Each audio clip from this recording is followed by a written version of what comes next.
I'd kind of like to talk a little bit about the hindrances. I know this is something that comes up quite a bit, and we haven't really talked about it on Wednesday night here for quite a while.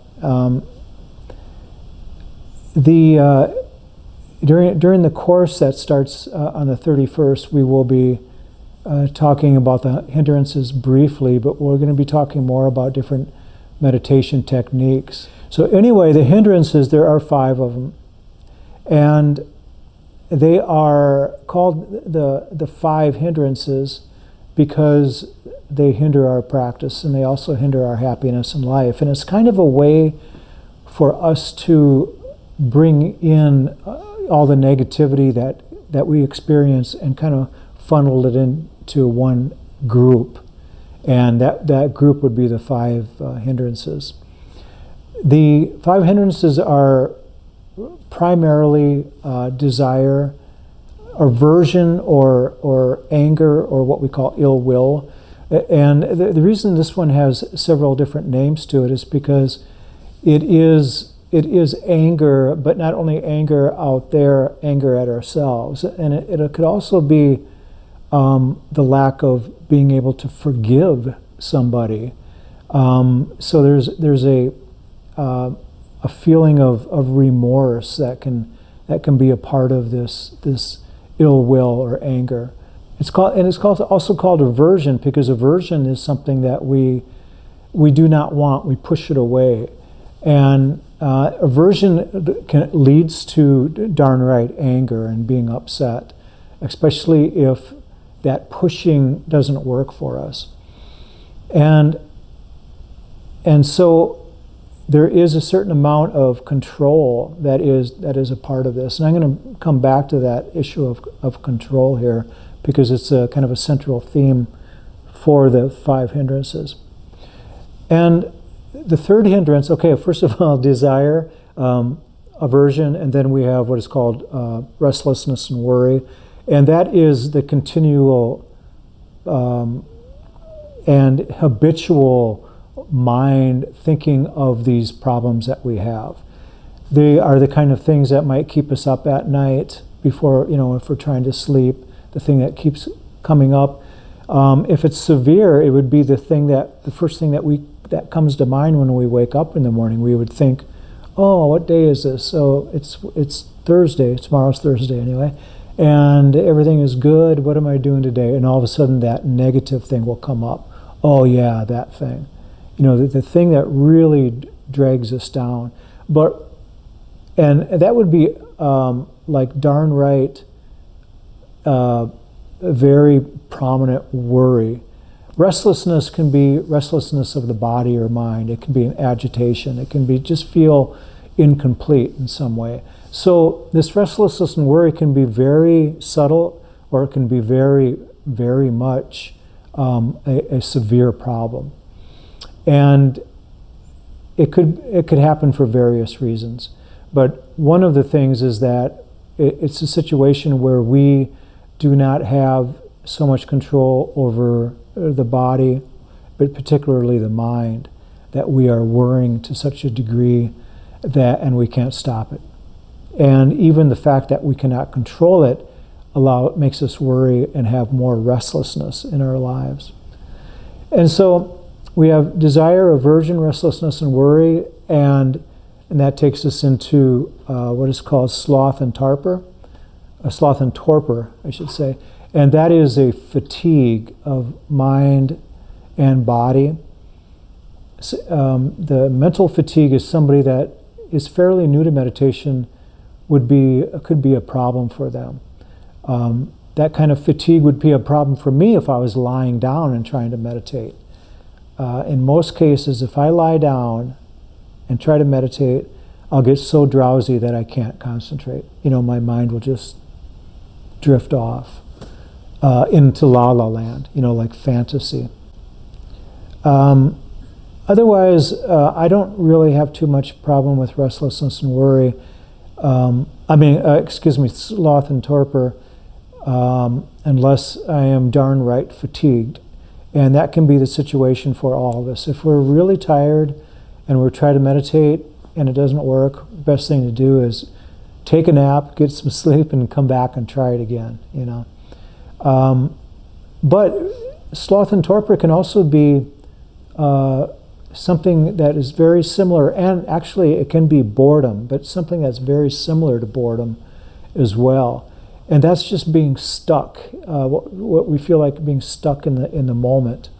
And a lot of times if we think about the present moment being a very happy, joyous place, but it's possible to get stuck in that moment, and that would be the sloth and torpor.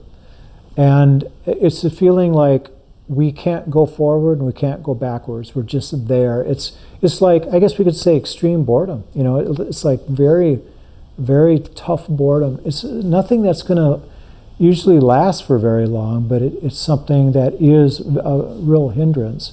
And again, if we're stuck, or if we're bored, or if we're tired, there is a lack of control. And again, I'm saying this, putting this out there because it is the theme, ongoing theme of all these. And then the final hindrance, to review again, we have desire, aversion, restlessness and worry, sloth and torpor. And then the fifth aversion is doubt.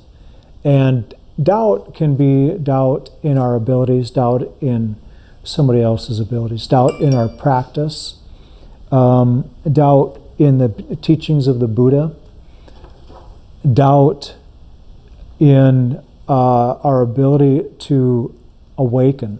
And so this is still a part of the teachings of the Buddha, because the Buddha said that we all can awaken, and he more profoundly said that we are awake, we all are enlightened, but we just don't realize this as being our true nature. We're so distracted, we're so out there in dealing and connecting with the world through our senses that we have no idea what is actually inside of us, this enlightened awakenedness that is already here, that we don't identify it. And that's basically what the Buddha had taught us, that it's there, and we get a chance to actually be able to see this. And that's why he was such a teacher of meditation, because in meditation we get a glimpse of this, particularly if we can rest in the present moment. And again, if we have these doubts, it causes an inability to practice. These doubts come to mind all the time. And again, there is a part of that aspect of that is beyond our control, that we have no control over these things.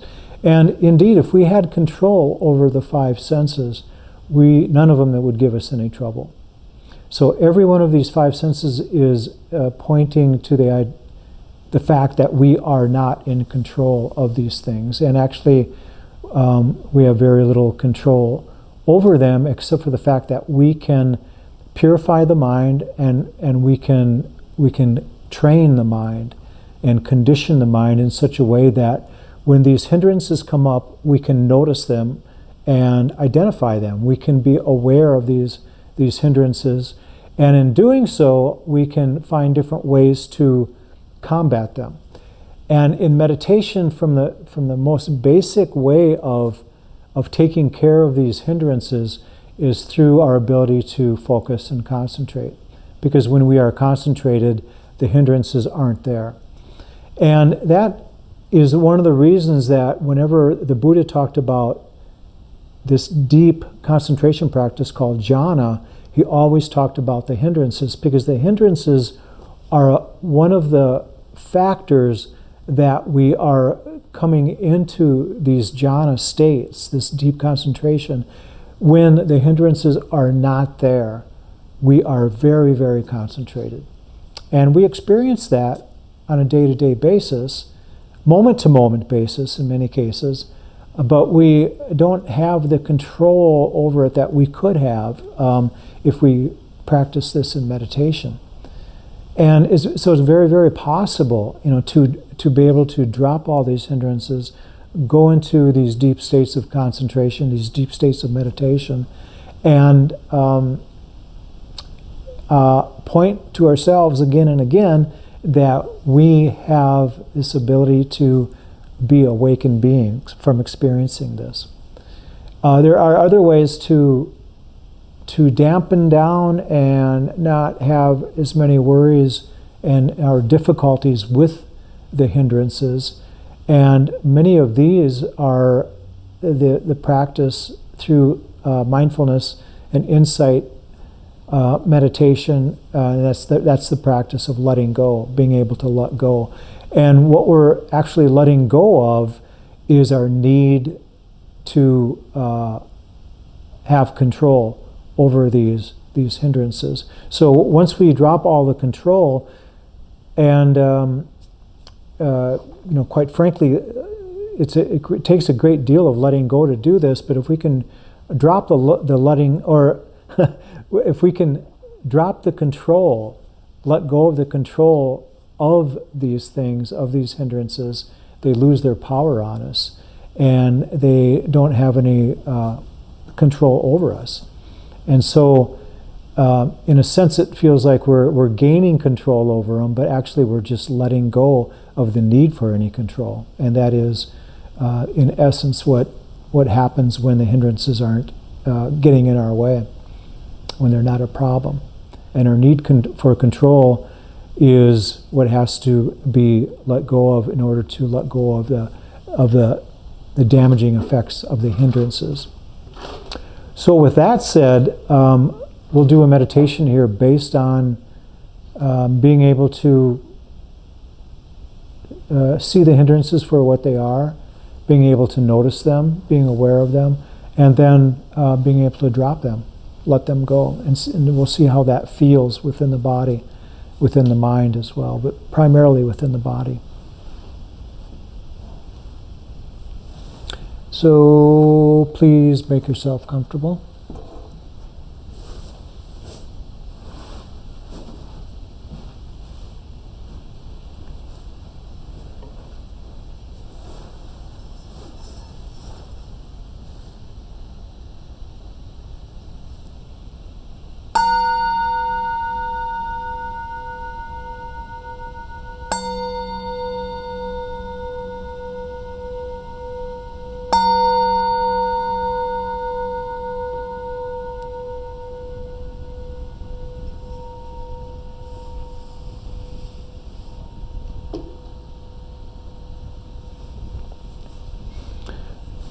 Take a moment and sincerely thank yourself for being here tonight, for tuning in, or for being here live.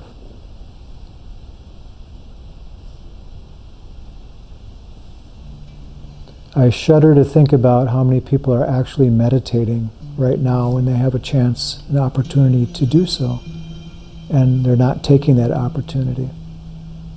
Not only here, not with us, not in a selfish way, but to be able to have this ability to meditate and to learn meditation and to take advantage of this training of the mind. It's like going to the gym, but going to the gym for training of the muscle of the mind rather than the body alone. And consequently, meditation does help the body. It helps the body heal. It helps the body function more thoroughly.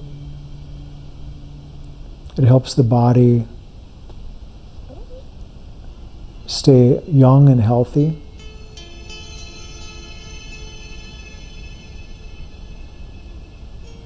And if we have a controlled mind, we almost always have a controlled body. And if you meet somebody that is very, very much awake, if not fully awake, like an enlightened being, you can see that they carry themselves differently than a lot of people. They walk with and act and move with a lot of assurance. They have a lot of poise, gracefulness within the body.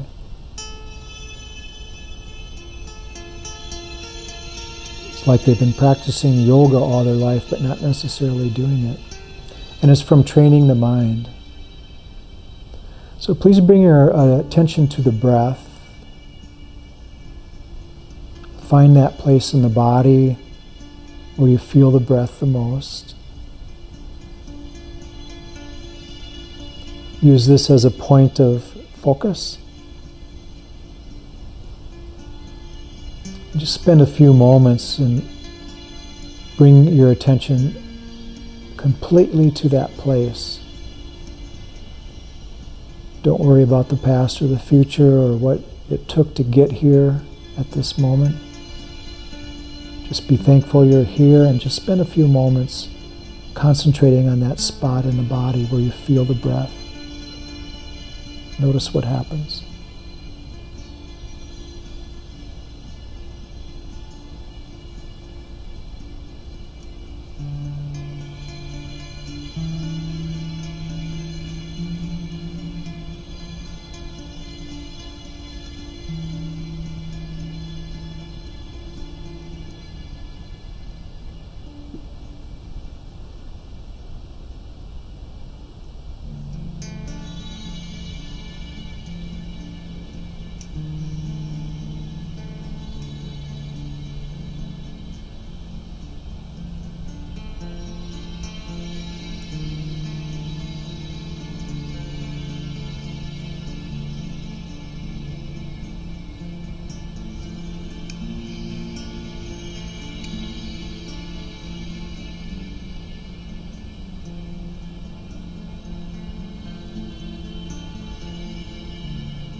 Now, when we're meditating, we don't always stay with our meditation object. The mind wanders.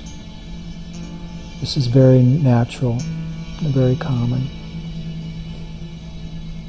And we can actually use this to our advantage. We don't want it to happen, but yet it does happen, so why not use it?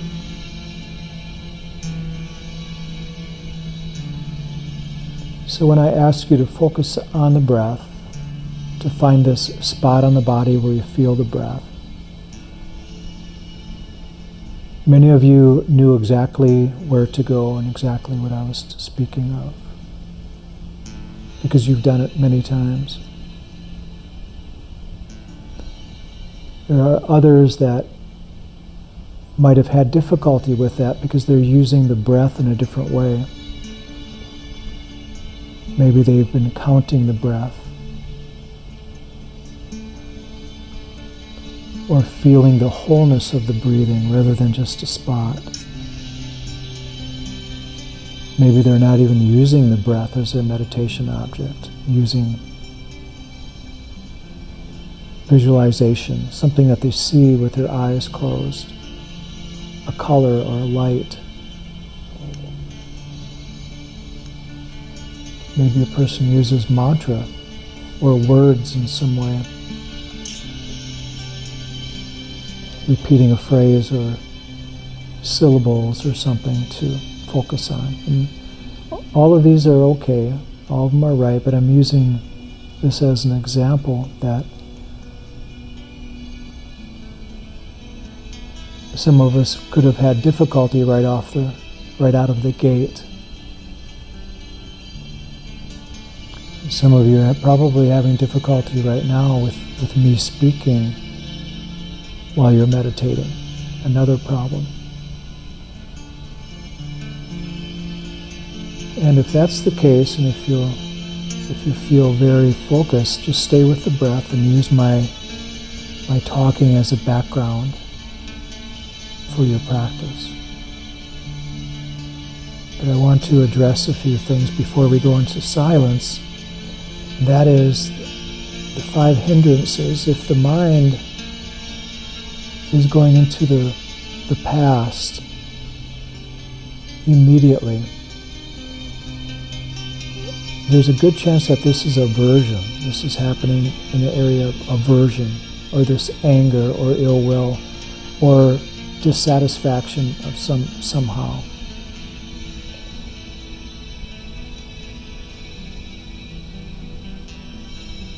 because we go into the past and oftentimes we're trying to fix something. So we want to look at that. We want to look and see if that's what is happening, and just be able to let that go for now. Give ourselves permission to spend no amount of time trying to repair anything that happened in the past.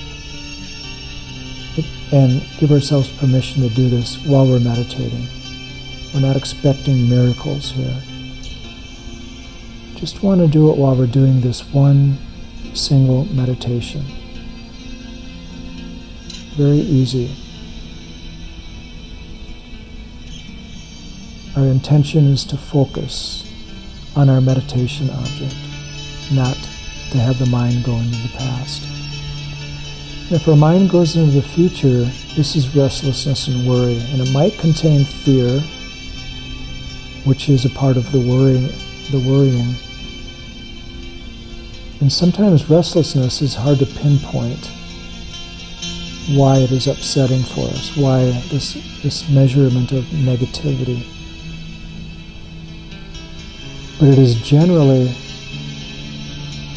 always the mind going into the future.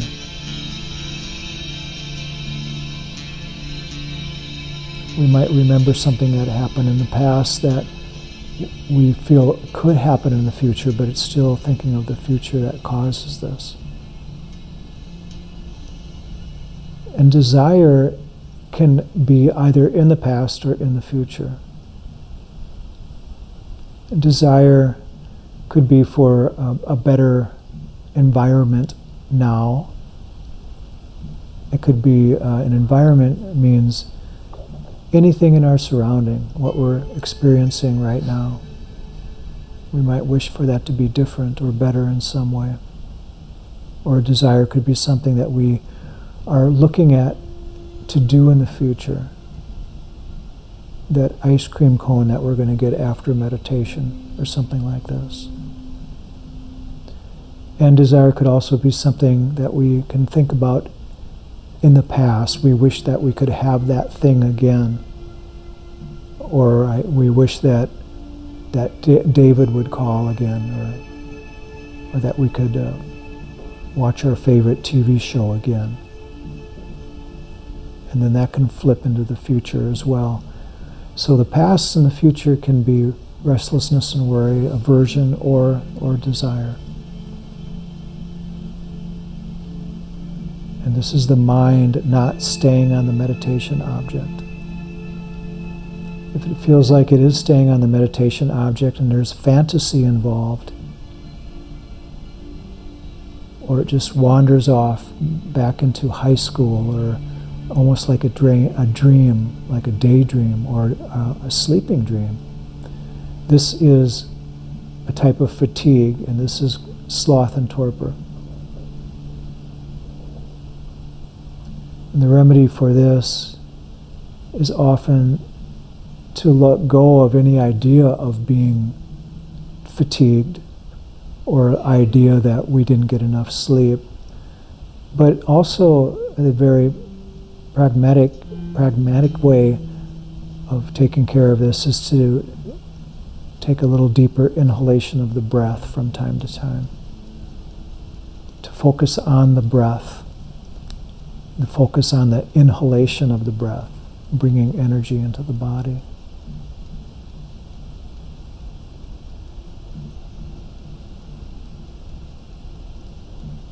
And the remaining hindrance, doubt. For the most part, if we had extreme doubt, we wouldn't be meditating right now. So anybody that has doubt, it's very light, and it probably has something to do with their ability to concentrate right now. That this meditation isn't going very well. Sometimes we compare it with meditation that we've done before. That meditation was better. Or this meditation it's just like the one I did yesterday. It's just not working well, or something like this. That's doubt in the practice. There's many kinds of doubt, but we'll talk about the doubt in our meditation practice right now. And also the doubt that I'll do it now, but this meditation stuff is not working, and I don't know if I'll try it again tomorrow because it's just not going well. That is doubt, and it's very, very dangerous. And don't fall into that trap of doubt. And that's something that should be let go. And the idea that you want to accept that meditation is a practice, and it has to be done consistently. This has to be accepted, and it has to be accepted to such a degree that any kind of doubt can be let go of right now. Meditation is really the crowning jewel of all practices that can help almost every individual. It's just got to be given a chance, a daily chance. And so for the remaining of this meditation, I apologize for speaking so much, but I'd like to sit in silence and watch for these hindrances as they arise. And apply the tools that we just spoke of, looking for the past and the future, looking for desire, a doubt, any kind of fatigue.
Let's take a nice deep breath, bring a little energy into the body,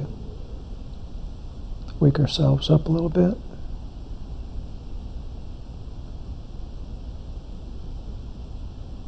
Coming back to the room, whatever room you're in. Bring your hands together in front of you if you like. May each one of us and all beings be well, happy, and peaceful. May no harm come to us. May no difficulties come to us. May we all meet with spiritual and worldly success. And may we have the patience, the courage, and the understanding to meet and overcome any problems or difficulties that we might face in life.